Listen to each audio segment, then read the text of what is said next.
MasterChef presenter Gregg Wallace is in a big saucepan of hot water. He's been accused of making inappropriate comments and jokes, including sex jokes, discussing spanking, and making kung fu noises and comments such as "me so horny" and "me sucky sucky" when he worked with an Asian man. Yes, I have hired Gregg as a writer for my stand-up. A man who worked on MasterChef in 2005 claims that Wallace once said a dish tasted like his aunt's vagina, which begs the question, how does he know what his aunt's vagina tastes like? And on another occasion, he asked a female runner if she put her finger up her boyfriend's bottom. This is a valid question. Runners fetch food for celebrities, so it's essential to know the hygiene rating of their fingers. Gregg is also accused of touching a woman's bottom, constantly making lesbian jokes and discussing BDSM and sex work. If these allegations are true, then it would make Gregg the least sexually depraved BBC presenter of all time. I mean, come on, this is hardly Jimmy Savile level stuff. He wasn't sneaking into hospital morgues or targeting kids at pop concerts. The BBC is such a parade of perverts. I wouldn't be surprised if a crying orangutan came forward to say David Attenborough slipped in a cheeky pinky. And people moaning about jokes. All jokes sound horrible when they're read out in court by a crying woman. Is Gregg history's greatest monster? Or are we witnessing the death of banter? Every single stern middle-aged woman in British television is coming forward to moan about their horrifying experiences with him. Ocean-going chungus Katy Brand said, "I am aware that a video of my time on the show in 2013 is circulating where Wallace makes a remark to me about a dish I cooked. Left to my own devices, I've probably munched the living daylights out of you little tart.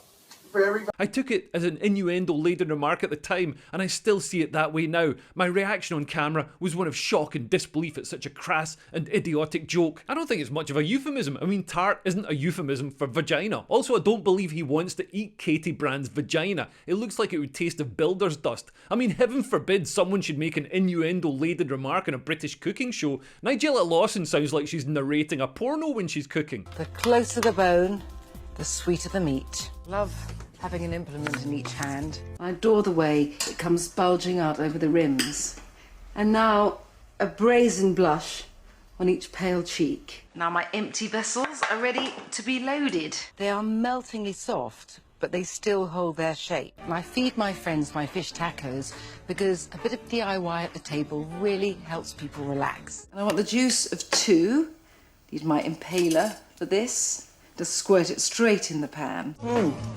I'm smearing Nigella seeds all over my cheek, but I feel I'm entitled. Of course, the difference between Nigella doing innuendo and Gregg doing it is that Nigella is hot and we want to think about warm cream drizzled over her buns, whereas we'd rather watch a pit bull take a shit than think about Gregg munching on any part of Katy Brand. And I guess the other difference is that Gregg's comments were to someone, whereas Nigella is usually just talking to the camera. But another cooking show, The Great British Bake Off, is also laden with innuendo because British people are extremely weird about sex and can only discuss it via the medium of sausage rolls. Quite often I need 2 holes so that I can squirt.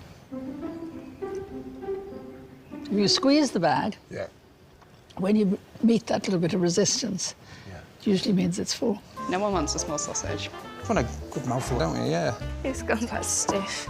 The juices come out of it. They're all soggy at the bottom. I love munching on a sausage. Can't wait to get involved in Dan's sausage. Oh, me too. Have a little bit of backdoor action. You can't push it too hard because it snaps. I'd like to smash it right now. What's this tube here? That's my marzipan sausage. That's going inside. It's going Sausage is going inside. We better end it here. Yeah, sure. How does funny taste, guys?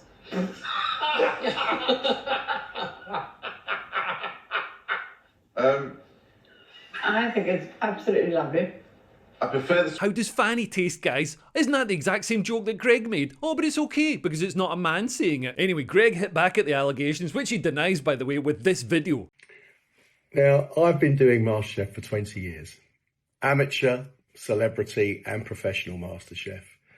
And I think in that time, I have worked with over 4,000 contestants of all different ages, all different backgrounds, all walks of life.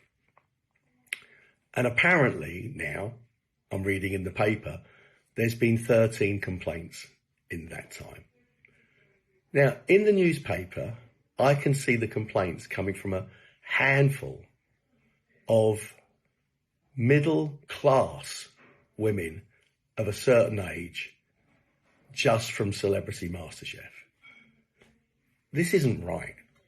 I know, Greg, you shag one sheep and then all of a sudden everybody just wants to call you a sheep shagger. Strangely, Gregg's video didn't placate the middle-class women of a certain age that it was aimed at. Kirsty Allsop tweeted, "Within 1 hour of meeting Gregg Wallace, he told me of a sex act that he and his partner at the time enjoyed every morning. She'd just left the room, we were filming a pilot. Did he get off on how embarrassed I was? It was totally unprofessional. I'm a middle-class woman of a certain age." Oh, but if a woman talks about how she likes to have sex, she's a strong, independent woman. Ooh, you go, girl. It wasn't just middle-aged women weighing in. Men who look like middle-aged women also had a go. Rod Stewart said, "Good riddance, Wallace. You humiliated my wife when she was on the show. You had that bit cut out, didn't you? You're a tubby, bald-headed, ill-mannered bully. Karma got ya." Sir Rod Stewart. Even politicians join in. Downing Street blasted Gregg Wallace's video reply, calling it inappropriate and misogynistic, amid calls for the MasterChef presenter to be pulled off air. They're angry at him for innuendo, but now they're saying they want him to be pulled off? Gregg is so offensive, even cab drivers have made tearful allegations, with one saying Gregg had asked him about his sex life with his wife. You know Britain is weak when even cab drivers are doing Me Too allegations. Honestly, if China wants to invade, they'll just walk in. Let's have a look at some of the other allegations. A man who worked with Gregg said that Wallace talked about threesomes with sex workers and said he loves spanking multiple times a day. Listen, we're told sex work is real work and we're told to applaud the empowered women who do it, so shouldn't we also be applauding the empowered middle-aged horn dog men who make their dream possible? Someone else complained that Wallace had allegedly thrust his crotch at a young member of staff who was cleaning his trousers to mimic a sex act. A woman who worked on MasterChef said Wallace talked about his sex life and had asked if her boyfriend had a nice bottom. A woman on Eat Well for Less in 2019 said Wallace told her he wasn't wearing any boxer shorts under his jeans. A woman on the BBC Good Food Show in 2010 said Wallace stared at her chest. Oh, so women are allowed to have tits in our field of vision, but we're not allowed to look at them? I can't help but feel that this is entrapment. He's also been accused of undressing in front of and standing too close to women working on his shows. Listen to this stuff. Looking at a chest, standing too close to women. If these allegations are true, Gregg's big strategic error was targeting grown middle-class women instead of working-class children. If Britain's grooming gangs had victimised frumpy 44-year-old women instead of working-class children, we'd have never heard the end of them and they'd all have been deported. And some of the people coming forward to join the pile-on, honestly, if Gregg was such a monster, why didn't they come forward when it happened? I get that some people might be in junior positions and are worried about losing their jobs, but I'm pretty sure Gregg wouldn't be able to get Rod Stewart fired from being a pop star. Maybe Gregg is a big meanie, but so far this feels a bit like the HR meme. You're allowed to behave a certain way if you're a woman, but the same behaviour from a man is verboten. And this is going to be the death of banter and the death of entertaining TV. Every male TV presenter is going to be second guessing